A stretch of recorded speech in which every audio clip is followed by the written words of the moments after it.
Hi, welcome back to Heretic Owl Tarot. My name is Liz, your guide on this journey on this channel. I want to say, first of all, thank you so much for such a positive response to the human design profile videos. I know, obviously, if this is your first time, welcome. But the last time I put out videos, I said that I was going to be focusing more on the human design profile readings versus doing both those and the zodiac sign readings. And I also said that was just the guidance that I received, basically. So I feel like, it's following my strategy and authority, following that feeling. So, that's what we do, even if it doesn't make sense to us. So there is a link in the description below if you don't know your human design profile.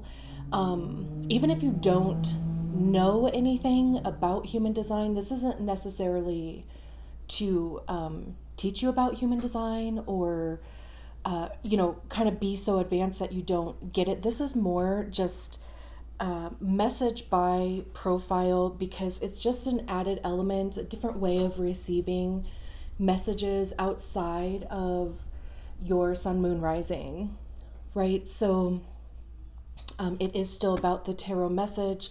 And of course, I do generally give some sort of blurb about each profile before we begin. So with that being said, we're using the Oracle of Destiny and the Muse tarot today. I was kind of like, for a couple days, I was just kind of like whining to myself because I haven't bought any new decks and I can't even tell you how long. But then I was reminded that I had bought this deck and another one these were probably the last, this deck and the other one is probably the last decks that I bought. And I just kind of put them on a desk out of the way and totally forgot about them. So I was glad that it, kind of presented itself like, hello, I'm here, I'm new. So we're going to use it and the Muse. What was that? The World? Oh, that was the Wheel. Interesting, because I've seen that a lot lately. Anyway, let's get into it. So if you're here, and allegedly you are, you would be a 1-4 or an investigator opportunist. And if you're not, that's okay too. Welcome. Usually I like to have a blurb about each profile. I'll end up closing this door because the birds are going crazy outside. But we usually talk about, the positive attributes of each profile, which is obviously important, but we don't usually talk about more of the not self energies. And back in July, I found this post on Facebook that was the 12 archetypal defense mechanisms of the not self series. So I just want to read, it's pretty short. I just want to read yours to you. Let me know in the comments if it sounds like you at all. It says 1-4. They are insecure about not being accepted. They slowly shut down because every time they try to externalize, they end up feeling more insecure because they always meet resistance. Kind of interesting. Does that feel true for you? And it's interesting because, the first line, the investigator line, the security comes from your foundation of knowledge, right? So you're going to feel more secure the more you know about a subject.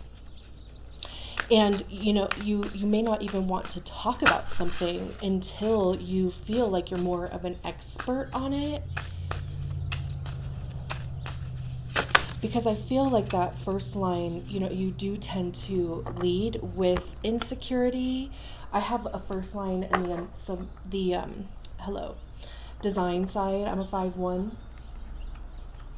So, again, it's having a firm foundation of understanding of the thing that you are, researching, learning, wanting to talk about. And then the fourth line is the opportunist, or like the community, having a community, having a networking circle, being able to give the information that you've learned to your community. And if it is met with resistance, then it's like, is my information wrong? Probably not. Grille. It's interesting because it almost kind of looks like they're snapping their fingers. It's curious. I wonder. So we're going to read from the book on that, because the book attributes each card to a placement on the hand. So we'll see what it says, but it's interesting that it's gray too. That's interesting. We have the Empress in the reverse.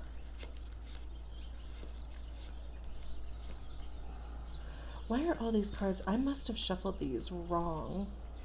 Or are all of these? Yeah. Okay. We're going to leave it in the reverse, because did you see me like turn the cards around? I could have sworn that they were in the reverse before, so I don't know.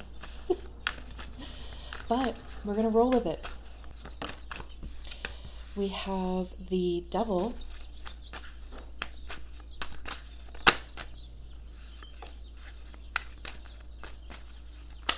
Whoop. Whoop. I think we are going to take this one, because the other ones were operator error, and that just kind of like flowed right off the top. Almost like kind of sneakily. We have the Page of Swords, the Four of Wands. That's too many. One more. And then I'll close the door.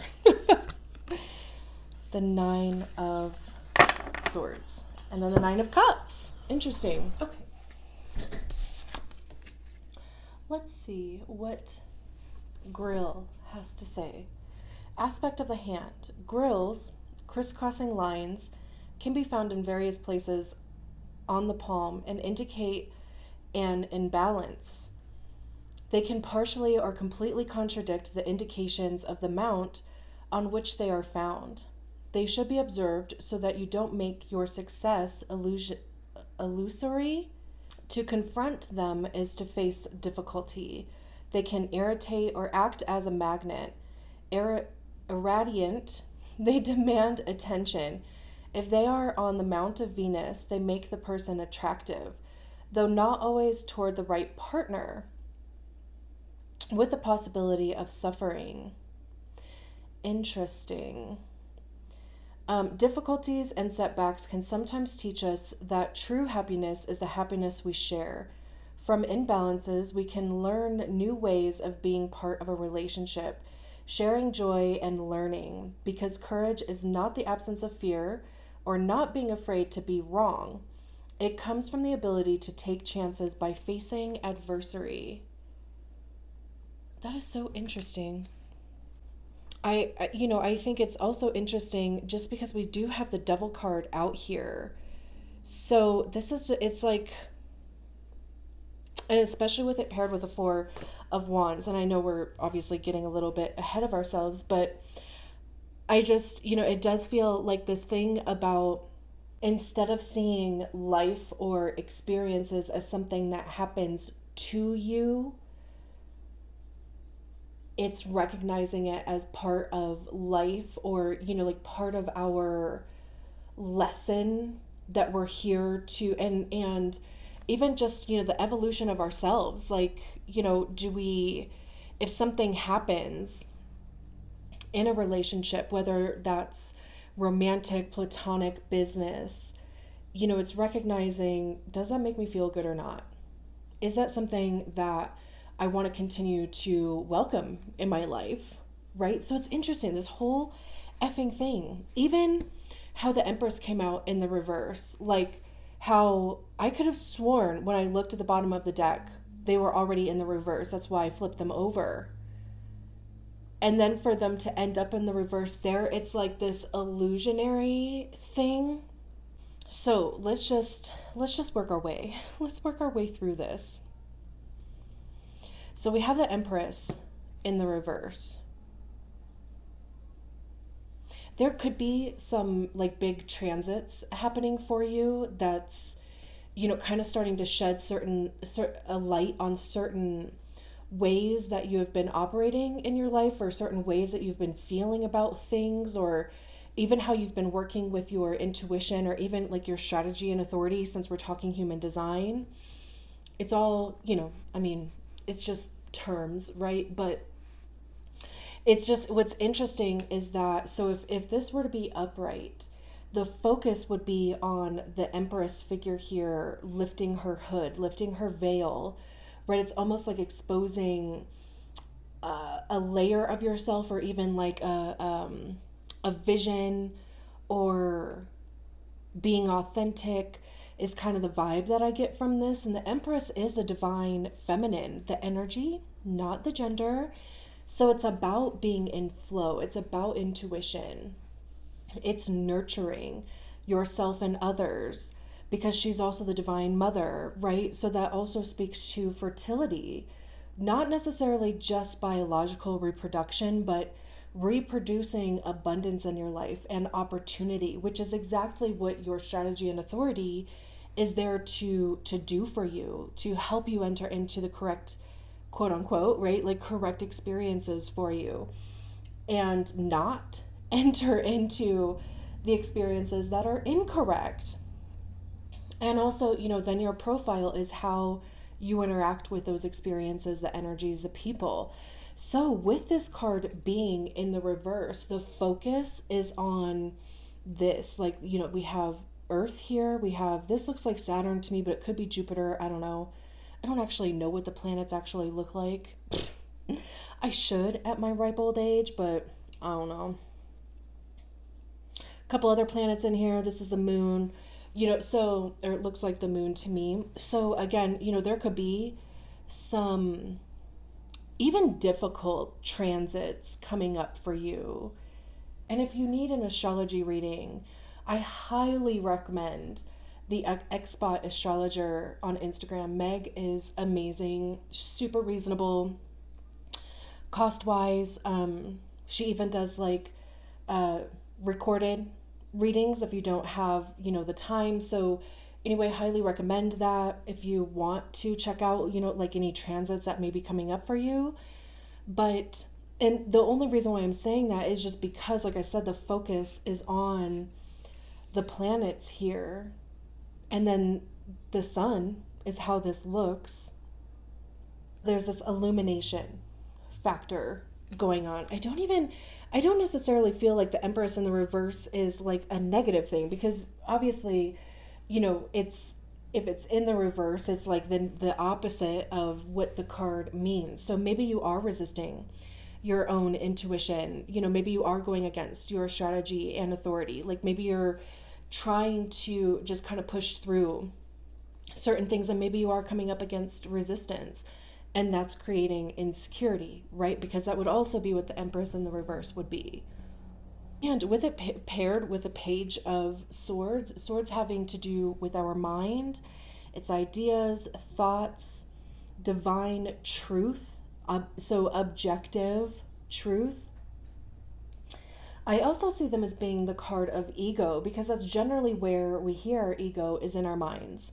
And our ego is created by the stories that we attach to experiences, whether they're correct or not, and whether they're ours or not. But it's like, it's the reason why we do and don't do things. And I love how, it kind of seems like this figure is like rising out of the mountains here. Pages are new ideas. It's starting something new. So this could even be a new idea, exploring a new thought process, exploring a new idea. discovering even something new about yourself. It looks like she's putting glasses on to me. So, there could be some level of clarity that you're receiving about yourself. There's a spiral coming out of the crown. So, downloads, higher consciousness, there could just be something being dropped in, is how that feels. Paired with the Empress card, it could be related to transits. There's a bunch of planets in like retrograde right now. I know we just came out of Mercury retrograde, Venus retrograde, like ended not too long ago too. There's still a couple planets, like outer planets, I believe, that are still in retrograde. So maybe they're still kind of working their juju a little bit, depending on where those placements are for you. But it feels like it does have something, and especially if it is like a transit, then it, not necessarily that it's like fated, but it's timely. Like now is a time to explore these ideas that you have, even if they're not about yourself. Although I do feel like this reading does have a lot to do with you and how you interact with the outside, like world. And then we have the Devil card right in the middle.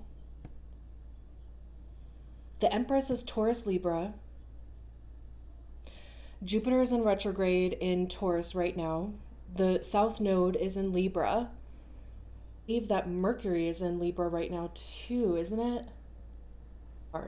Somebody is. So, there could be something going on there. This is Capricorn. I have to have major placements in there or know somebody that has placements there, but I just like pointing them out. And the Devil is all about illusions. And I feel like this book was even talking about that. I don't know where. Here it is. To confront them, blah, blah, blah. Blah, blah, blah. They should be observed so that you don't make your success illusory. Like, and especially this was also talking about, I don't know where the Mount of Venus is on the hand, so if you care to look that up, you can. It is even like exploring, again, relationships in your life. And relationships can be anything. It could be the type of jobs that you end up being in. It could be the type of romantic relationships you end up being in. It could be the friends that you attract, especially with it paired with the Four of Wands. But let's go back. So I'm just kind of getting a little bit ahead. So like I said, the Devil talks about illusion. It's control. We can see these strings coming off of this person's hand, and it's kind of attached to these figures. So it's like, what are the things that are controlling you?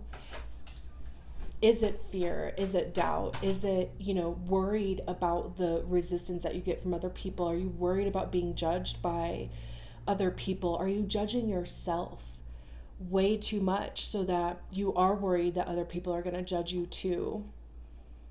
Feel like you don't have enough information yet. It's like it's self-sabotagey is how that feels. And the Four of Wands is about celebration.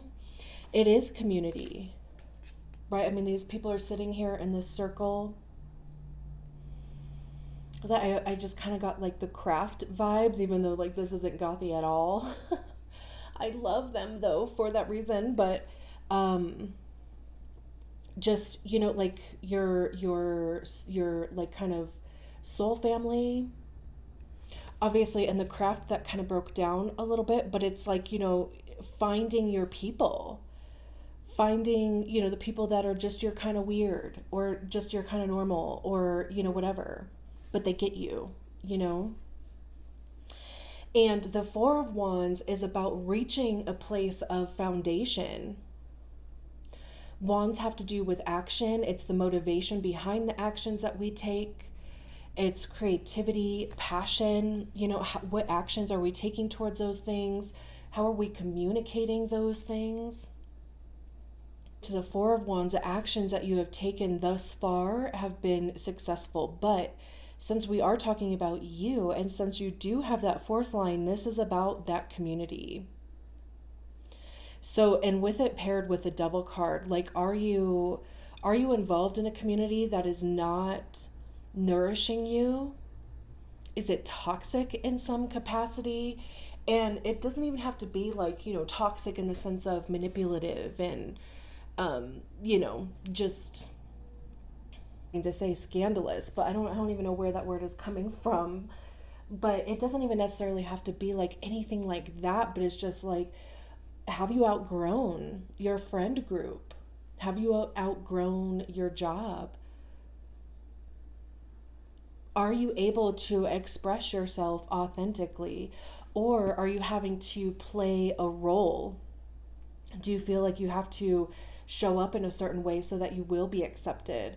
Because you're afraid that if you were to act, as authentic as you are, that you wouldn't be accepted by this group. And truly, if that is the case, then why be there anyway? That's so exhausting. And ain't nobody got time for that. There are so many people in the world. And sure, like maybe you might go through a stage where, you don't hang out with people as much or whatever. I mean, sure, it may take you stepping out of your comfort zone a bit and trying new things. But that's way better than staying somewhere where you cannot be yourself, if that is the case. And I'm just saying that because of this pairing. This Devil has something to do with maybe even success. Like maybe you are not allowing yourself to recognize your own success. Maybe you're not allowing yourself to celebrate how far you've come. We have the Ace of Cups, which is a new beginning. Aces are new beginnings. Cups having to do with our emotions. How do we feel about ourselves? How do we feel about our lives? Is our cup full? Is it being filled by the things that we're doing, by the interactions that we're having? It is also about love, but again, it could be love for your life, love for yourself. It could be romantic love, of course. But it's also it's understanding how you receive love. How do you give love, right? Emotionally available, right? Like considering all of those things. So this is a new beginning. Nine of Swords. So there's definitely fear around it. Definitely some fear. Nine of Swords, it talks about losing sleep at night. It's anxiety, it's fear. But also, nines are individual completion. So there's also this invitation here to look at this from a different perspective. Literally choosing your thoughts. Like I said, I love that the Nine of Cups is at the bottom of the deck because this is wish fulfillment. The exact opposite of the Nine of Swords.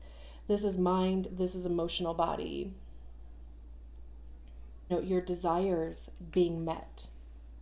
Feeling fulfilled, feeling purposeful, getting what you wanted to get.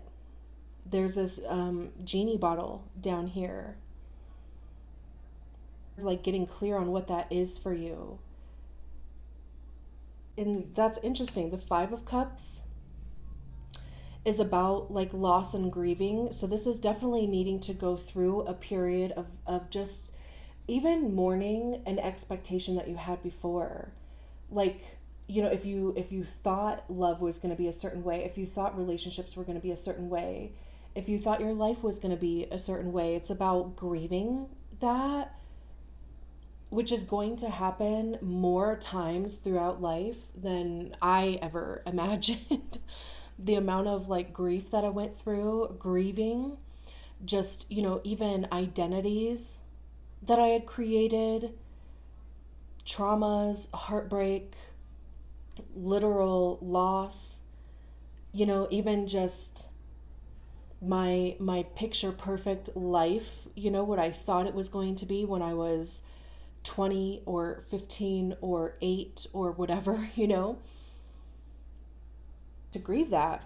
And then we have the 10 of voices, and the reason why I wanted to even go this far is because when there is a progression, that means that you are moving through the energy, which is great. So you're here, and then you're eventually going to be here, which is the actual completion. There's nothing else to think about. There's nothing else to consider. Everything's been thought of. Everything's been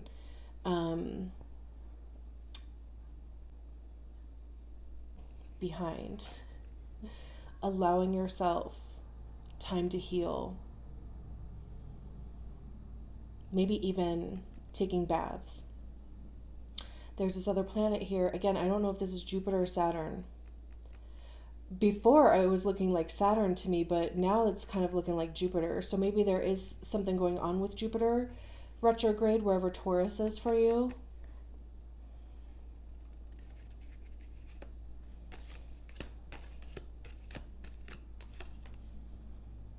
Very interesting. I am going to leave it there, though. Thank you so much for allowing me to read your cards. I'll talk to you soon. Bye.